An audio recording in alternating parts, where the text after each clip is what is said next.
देखिए, ना तो मैं कोई न्यूज़ चैनल हूँ और ना ही किसी घटिया से न्यूज़ चैनल को कोई घटिया सा रिपोर्टर की अपनी बात साबित करने के लिए ज़ोर ज़ोर से चिल्लाने लग जाऊँ या अपनी टेबल पर हाथ मार मार के ये साबित करने की कोशिश करूँ कि जो मैं कहने वाला हूँ वही सही है और बाकी सारी चीज़ें झूठ है, या इस टेबल पर खड़ा होकर नौटंकियाँ करने लग जाऊँ और एक अभद्र भाषा का प्रयोग करूँ ताकि अपनी बात आप तक पहुँचा सकूँ। मैं एक साधारण नागरिक हूँ और साधारण शब्दों में अपनी बात आप तक पहुँचाना चाहता हूँ। 85 दिन पहले जब हमने एक होनहार व्यक्ति को अपने बीच से खोया, जब उसकी मृत्यु की खबर हमारे बीच आई तो हमें बहुत बुरा लगा। वाकई में मुझे भी बहुत बुरा लगा था, आप लोगों को भी बहुत बुरा लगा होगा। हर एक व्यक्ति को जो उससे प्यार करता है सभी को बहुत बुरा लगा, क्योंकि हमें बहुत सारी उम्मीदें थी कि वो व्यक्ति आगे चल के हमें और अधिक एंटरटेन करेगा और हमारी इंडस्ट्री को, बॉलीवुड इंडस्ट्री को और अधिक बढ़ाएगा। मैं बात कर रहा हूँ सुशांत सिंह राजपूत की। लेकिन इन सब बातों के बीच जो सबसे बड़ा सवाल खड़ा होता है वो ये है कि क्या एक व्यक्ति को इंसाफ दिलाने के लिए दूसरा गुनाह कर दिया जाए, दूसरे व्यक्ति के साथ अपराधी जैसा व्यवहार किया जाए। मैं बात कर रहा हूँ रिया चक्रवर्ती की। जब से सुशांत सिंह राजपूत की मौत की खबर आई है, हम चाहते हैं कि कारणों का पता चले कि क्या कारण रहे जिसकी वजह से सुशांत सिंह राजपूत ने आत्महत्या की। मैं भी चाहता हूँ कि इस केस का पूर्णतः खुलासा हो, लेकिन जब से ये केस आया है तब से लेकर अब तक रिया चक्रवर्ती के साथ जिस तरह का व्यवहार किया जा रहा है, क्या ये अपराध नहीं है? क्या आप किसी को इतना मेंटली टॉर्चर कर सकते हैं बिना उसका अपराध साबित हुए? अभी तक जांच चल रही है, अपराध साबित नहीं हुआ है और कानूनी तौर पर जब तक अपराध साबित नहीं होता व्यक्ति बेगुनाह होता है। लेकिन हम में से 80% जनता ने ये मान लिया है कि रिया चक्रवर्ती ही दोषी है और उसको फांसी चढ़ा देना चाहिए, क्योंकि 24 घंटे सोशल मीडिया और डिजिटल मीडिया आपको यही दिखाता है कि हाँ, रिया चक्रवर्ती ही गुनहगार है। टीवी पर इसके अलावा कुछ भी नहीं आता। जो आप अभी स्क्रीन पर फोटो देख रहे हैं, इसको देखने के बाद आई एम श्योर कि बहुत सारे लोगों ने अब भी इसको गालियां दी होंगी, बहुत सारे लोगों को अब भी गुस्सा आया होगा और बहुत चंद लोग होंगे जिन्होंने ये बात समझी होगी कि आप बिना किसी का गुनाह साबित हुए आप उसको मेंटली इतना असॉल्ट कैसे कर सकते हैं। आपको पता है रिया चक्रवर्ती के घर के बाहर 24 घंटे मीडिया रहता है, उसकी घर की खिड़कियों से झांक कर अंदर देखा जाता है कि रिया चक्रवर्ती कर क्या रही है, खड़ी है, बैठी है, खा रही है, सो रही है, जाग रही है। क्या ये किसी की व्यक्तिगत आज़ादी पर अंकुश नहीं है? और जिस तरीके से डिजिटल मीडिया और सोशल मीडिया इसको बढ़ा चढ़ाकर दिखाया जा रहा है, 24 घंटे आपके सामने एक ही व्यंजन परोसा जाता है, तो आपको लगता है कि देश में और कोई मुद्दा बचा ही नहीं है। ना बेरोज़गारी का मुद्दा है, ना नौकरी का मुद्दा है, ना कोरोना का मुद्दा है, ना महंगाई का मुद्दा है, ना अर्थव्यवस्था का मुद्दा है, ना ही बढ़ते क्राइम का मुद्दा है। कोई मुद्दा नहीं है, उल्टा इसको और पॉलिटिकल तरीके से तैयार किया जा रहा है। आपने एक पोस्टर देखा होगा जो बीजेपी ने बिहार चुनाव के लिए रिलीज़ किया है, जिस पे सुशांत सिंह राजपूत की फ़ोटो है, आप स्क्रीन पे देख रहे हैं। उसमें लिखा है ना भूले हैं ना भूले देंगे। मतलब हमारी राजनीति अब इतनी ऊंची हो गई है कि हम किसी व्यक्ति की मौत पर भी राजनीति करने लगे हैं, उससे हम वोट मांगने लगे हैं। पहले हमने पुलवामा शहीदों पर वोट मांगा, अब हम मांग रहे हैं सुशांत सिंह राजपूत की मौत पर वोट। और सुशांत सिंह राजपूत को वही बिहार इंसाफ दिलाने की बात कर रहा है जिस बिहार के कटिहार ज़िले में 6 सितंबर 2020 को एक प्रेमी जोड़े को पंचायत ने पकड़ा और सज़ा के तौर पर उनके कपड़े उतारकर उनकी वीडियो बनाई गई और उनके गुप्तांगों पर वार किया गया।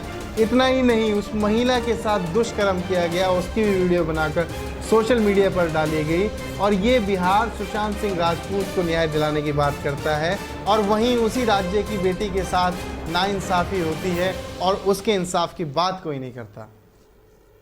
और किसी भी मीडिया चैनल ने, किसी भी न्यूज़ चैनल ने, किसी भी सोशल मीडिया ने इस बात को नहीं दिखाया, इसको वहीं के वहीं दबा दिया, क्योंकि सबसे बड़ा जो अहम मुद्दा है वो है सुशांत सिंह राजपूत को न्याय। क्योंकि मुझे लगता है कि जब सुशांत सिंह राजपूत को न्याय मिलेगा, उसी के साथ देश में सारी समस्याएं हल हो जाएंगी। अपराध खत्म हो जाएगा, कोरोना खत्म हो जाएगा, बेरोज़गारी खत्म हो जाएगी, अर्थव्यवस्था दुरुस्त हो जाएगी। क्योंकि इस टाइम सबसे बड़ा जो मुद्दा है वो है सुशांत सिंह राजपूत को न्याय। और इसी के साथ आपको एक खबर और बताता हूँ, शायद ये भी आपने नहीं सुनी होगी क्योंकि 24 घंटे तो सुशांत चलता है। लखीमपुर खीरी जो उत्तर प्रदेश का एरिया है, वहाँ पर 4 दिन पहले एक 3 साल की बच्ची के साथ रेप हुआ और उसकी हत्या हुई। उससे एक हफ्ता पहले 13 साल की बच्ची के साथ रेप हुआ और उसकी हत्या हुई, और उससे और अधिक एक हफ्ता पहले 17 साल की लड़की के साथ रेप हुआ और उसकी हत्या हुई। और ये एक एरिया है जिसमें हर हफ्ते एक अपराध हुआ, लेकिन इसकी खबर ना सोशल मीडिया पर है और ना ही डिजिटल मीडिया पर, और ना ही इसके बारे में आपको अवगत कराया गया, और ना ही इस पर कोई एक्शन लिया गया। ये एक शहर है, ऐसे बहुत सारे अपराध डेली देश में होते हैं, ऐसे बहुत सारे क्राइम डेली देश में होते हैं जिसके बारे में आपको नहीं बताया जाता, आपको अवगत नहीं कराया जाता। इसमें 2017 की जो NCRB की रिपोर्ट है, अगर कभी आप उसको निकालेंगे तो अब आपको पता चलेगा, जो कि 2019 में रिलीज़ की गई। लगभग 40,000 रेप हुए थे देश में, 40,000 रेप हुए, और ये रेप उसी सरकार के दौरान हुए जो बेटी बचाओ बेटी पढ़ाओ का नारा देती है। और हमने भी उस पर बात करना बंद कर दिया है, क्योंकि रेप तो आम है, हर घंटे रेप होते हैं। इसीलिए हमने अनशन करना, बात करना, डिबेट करना, बहस करना, इस सब बातों पे बिल्कुल बंद कर दिया है। अगर आप चाहते हैं कि सुशांत सिंह राजपूत को इंसाफ मिले, तो क्यों ना इंसाफ मिले उन सभी पीड़ित महिलाओं को जो इस दर्द से गुजरी हैं, क्यों ना इंसाफ मिले उस क्राइम को जिसके चलते देश में उथल पुथल मची है, क्यों ना इंसाफ मिले उन किसानों को जो रोज़ आत्महत्या करते हैं। आपको पता है कितने लोग रोज़ आत्महत्या करते हैं, लेकिन एक भी खबर आप तक नहीं पहुंचती है, एक ही खबर आपको दिखा दी जाती है, और ये खबर भी सिर्फ और सिर्फ बिहार चुनाव तक चलेगी। बिहार चुनाव के बाद किसको कितना इंसाफ सुशांत के लिए चाहिए, मुझे बता दीजिएगा। आप भी यही हैं और मैं भी यही हूँ। और मैंने जो रिया चक्रवर्ती के सपोर्ट में जो बात कही थी, वो सपोर्ट नहीं था, वो था एक संवैधानिक तरीका। जब तक किसी पर अपराध साबित नहीं होता, वो बेगुनाह होता है। मैं आपको एक कहानी बताता हूँ, वाहिद शेख की कहानी मैंने पढ़ी थी बिहाइंड बार्स बुक में।